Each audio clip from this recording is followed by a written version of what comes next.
Prime Minister Khan, thank you very much for joining us.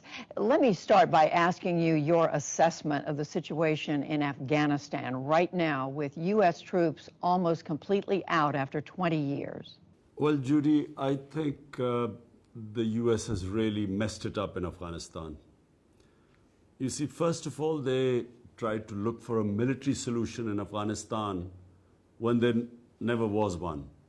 And people like me who kept saying that there's no military solution, who know the history of Afghanistan, people like me were called anti-American. I was called Taliban Khan. For anyone who objected to this way of, I don't know what the objective was in Afghanistan, whether it was to have some nation building or democracy or liberate the women, whatever the cause was, the way they went about it was never going to be the solution. So when they finally decided that there is no military solution, unfortunately, the bargaining power of the Americans or the NATO forces had gone. When there were 150,000 NATO troops in Afghanistan, that was the time to go for a political solution. But once they had reduced the troops to barely 10,000, and then when they gave an exit date, the Taliban thought they had won. And so therefore it was very difficult for now to get them to compromise. It's very difficult to force them into a political solution. So because they think that, they won. Well, whatever has happened in the past, right now, the Taliban are on the ascendancy. They are, in fact, saying President Ghani should step down from office right now. Do you think he should? My view was that when President Ghani went for the presidential election, already the talks with Taliban had started. And Pakistan, I have to say, played a huge part in pressurizing the Taliban to talk to the Americans. So the Taliban were already talking to the Americans. And so I felt that President Ghani should not have gone for his election then. He should have waited. He should have made an inclusive sort of, the moment he held the elections, the Taliban became outsiders and he was the president. I felt that he should have delayed the election so that everyone could have been included in the electoral process.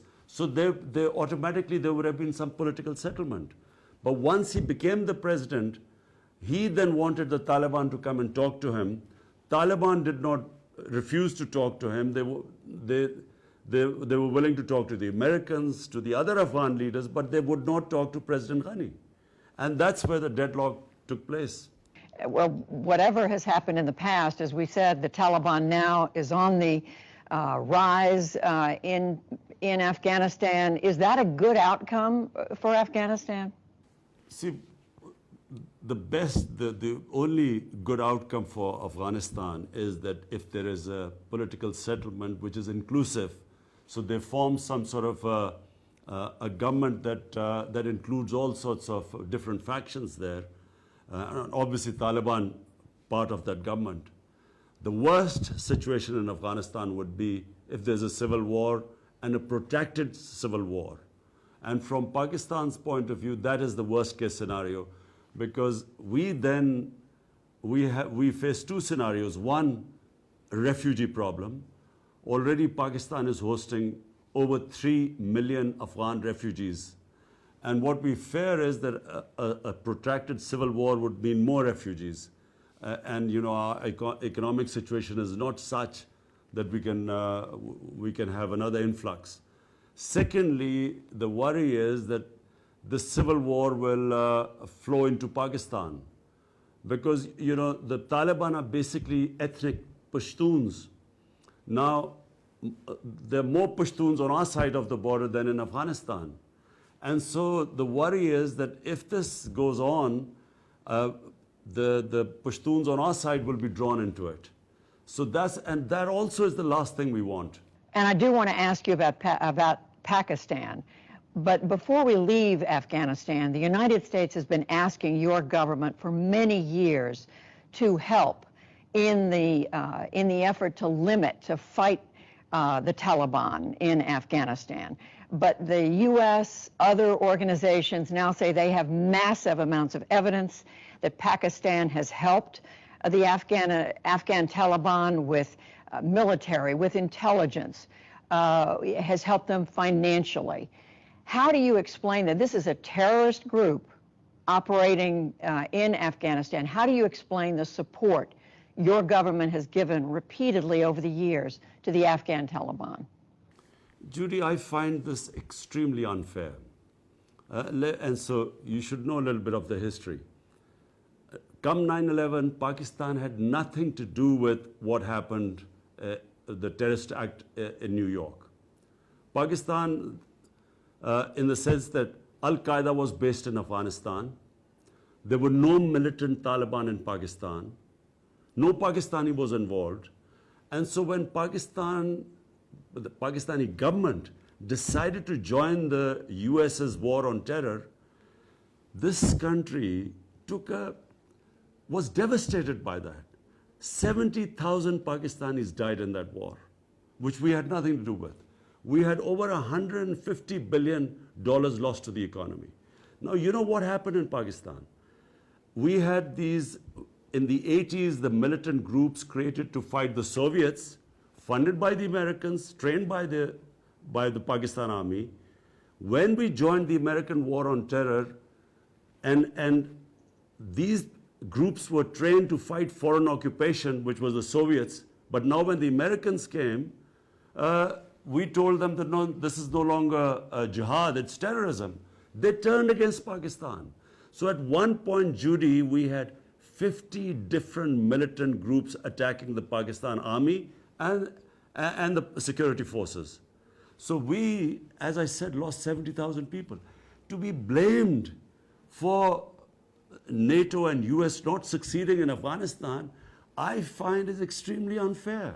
It's not the only thing that's blamed, but it's an important thing that's blamed, in that the Afghan Taliban has always been able to have a safe haven next door in Pakistan. And again, the U.S. says it has mountains of evidence that your ISI, other elements of the Pakistan military, have helped the Taliban in Afghanistan over the years. Just in the last few days, there's a report 10,000 Pakistan fighters have crossed over the border to help the Taliban in this most recent fighting. So this is going on right now. Judy, for a start, this 10,000 Taliban, or they call, the Afghan government said, jihadi fighters have crossed over. This is absolute nonsense. Why don't they give us evidence of this? Firstly, let me just go back. When they say that Pakistan gives safe havens, sanctuaries to Taliban, where are these safe havens? When we say there are 3 million Afghan refugees in Pakistan, who are, by the way, the same ethnic group as the Taliban, Pashtuns. Now, there are camps of 500,000 people. There are camps of 100,000 people. And Taliban are not some military outfit. They are normal civilians. And if there are some civilians in these camps, how is Pakistan supposed to hunt these people down? How can you call them sanctuaries? Time and again, Pakistan has said, please take back these 3 million refugees. Huge burden on our economy. But Afghanistan was never in a situation. There's more or less been constant fighting for almost 40 years. So therefore, Pakistan is left with these refugees. Amongst these refugees, if they are Taliban fighters or supporters, how are we supposed to know? And we have been saying this time and again to the US. Are you saying there's nothing that Pakistan could be doing to stand up to the Taliban after all these years? And again, the border has become almost porous for Taliban to be able to go back and forth. Let me ask you, Mr. Prime Minister, what relationship do you want now with the United States? You've said under no circumstances would you allow the U.S. to set up the CIA to have any sort of bases in Pakistan to support counterinsurgency. But are you saying no cooperation with the U.S. To fight terrorism? Judy, let me first clarify. the border between Pakistan and Afghanistan is 1,500 miles long. It is one of the most mountainous countries, and it never had a border. This is called the Durand Line. People freely crossed from one side to the other. The tribes were divided by the British when this border was made in 1947. So there was never any border. Now, what Pakistan has done, in order to stop these accusations that we are sending in people from here, this is the first time the border has been fenced. We have spent a huge amount of money to fence 90% of the border today. And finally, we will have a complete border there where there was nothing before. Now, when you say about US having bases for counterterrorism, please let me make you understand this.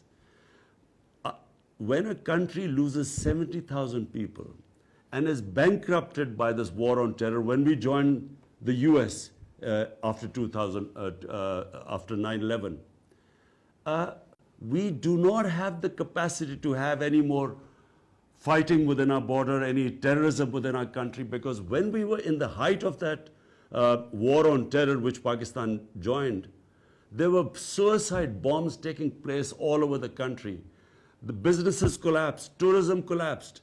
So what we do not want to be is part of any conflict. Now, if there's a conflict going on in Afghanistan and there are bases in Pakistan, we then become targets. We will then become part of a conflict which we were in the last 15 years, and we do not want. We want to be partners in peace, but not in conflict. So are you saying, what sort of relationship do you want? What do you expect from the United States at this point? You're looking for a trading relationship. What is it that you want your relationship with the United States to be after this very fraught period of the last 20 plus years? Well, Judy, the last relationship was transactional. Pakistan was more like a hired gun. The US says that we paid you, gave you aid, and that's why you were fighting this so-called war on terror. Pakistan, on the other hand, felt that here was a country which had no need to be part of this war. It loses 70,000. I mean, which other country has lost 70,000 people fighting for someone else's war? So Pakistanis felt that here we were fighting US's war, our economy devastated, aid was minuscule compared to the amount of money we lost in the economy, and yet we were blamed for the failure in Afghanistan. This is the Pakistani point of view. Now, Pakistan's position is very straightforward. We want to help, and we have helped, getting the Taliban to talk to the US, got them on the dialogue table, and this will be vouched by Zalmay Khalilzad, who's the American point person in Afghanistan and dealing with the Taliban. We have done our bit. Now, what we cannot afford now, if there is civil war, what US wants is bases in Pakistan, if there's civil war in Afghanistan. So, but if there's civil war in Afghanistan, bear in mind, more than the Pashtuns in Afghanistan, only about 1/3 to the Pashtun population, so 2/3 are in Pakistan. We will immediately get stuck into it. There will be terrorism within Pakistan in support of the Pashtuns. We do not want, apart from anything else, our country cannot afford it.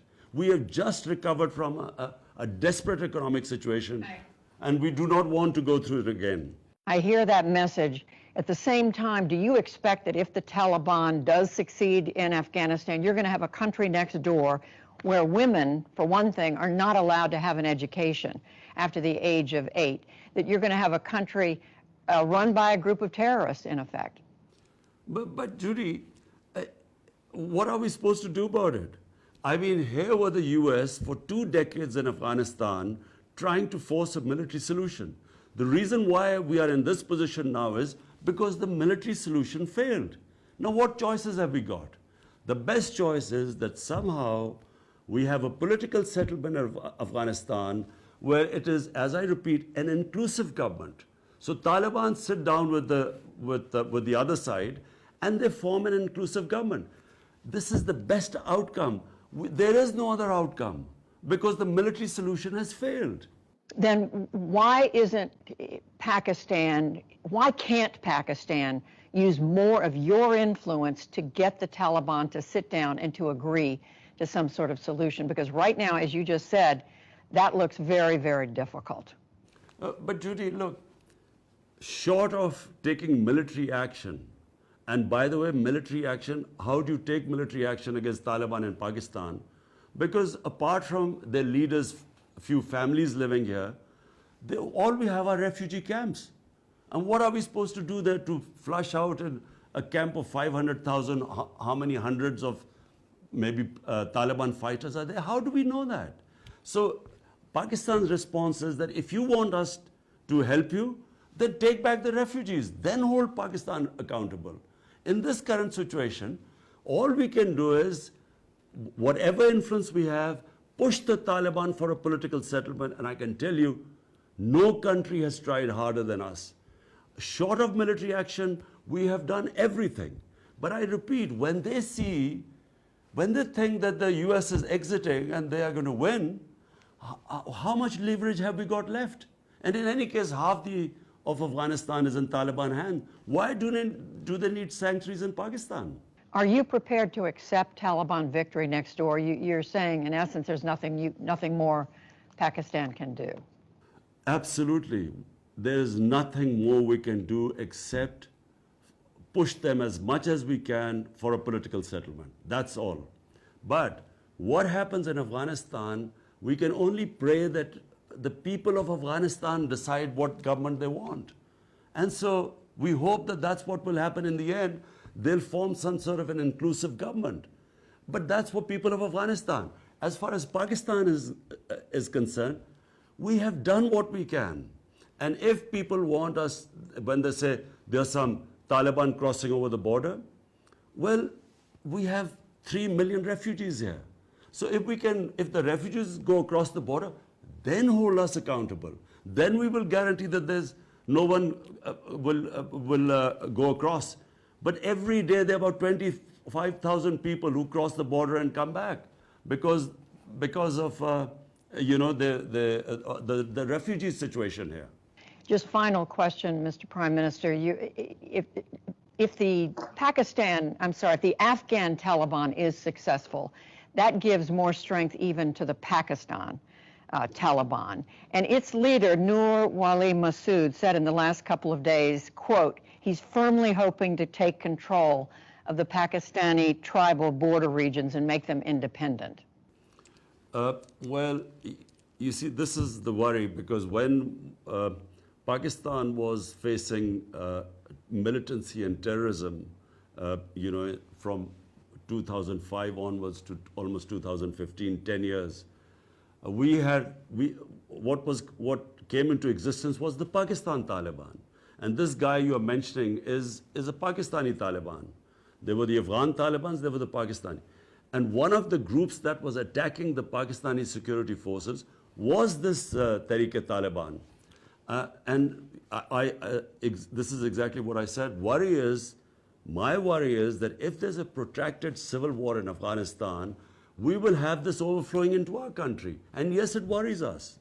Last thing, I do want to ask you, take just a moment to ask you about a comment you made about the role of women in your country. You said in an interview last month that women themselves bear a large part of the responsibility for the concerning rise in the number of rape cases in Pakistan. I want to ask you if you truly believe that. I mean, you've lived in the West, you've traveled widely around the world. Do you believe women bear a large part of the responsibility for this? Look, Judy, anyone who commits rape, solely and solely that person is responsible. So let's be clear about that. No matter how much ever a woman is provocative or whatever she wears, the person who commits rape, he is fully responsible. Never is the victim responsible. My comments were completely taken out of context. They were simply talking about Pakistan society, where we are having a sharp rise in sex crimes. And sex crime does not include just women. More than rape, child abuse, which is going through the roof. So my comments were in that context, and it was, I used the word parda. In Islam, parda does not mean just clothes. And parda is not restricted to women only. Parda is for men as well. It means bringing the temptation down in a society. This is what I was talking about, and it was taken out of deliberately. And I have to say, because I know all the interviews I've given, never would I say such a stupid thing where a person who's raped is responsible for somehow. It's always the rapist that is responsible. Do you believe that the importance in your country of Islam complicates your ability to do something, to take a stronger stand against violence against women? Absolutely not. Islam gives dignity, respect to women. In fact, let me say, having traveled all over the world, I find that in Muslim countries, in Pakistan, even in other Muslim countries I've seen, women have far more treated with respect and given more dignity. You have odd cases everywhere in the world, but you look at the situation in Pakistan even now, I mean, look at the rape cases here, compare it to Western countries, they are minuscule compared to them. Yes, we have our issues, we have certain cultural problems, every nation has that. But that comes with cultural evolution, with education. But as far as a woman's dignity goes, respect, I can say after going all over the world, this society gives more respect and dignity to women. Prime Minister Imran Khan, thank you very much. We appreciate it. Thank you.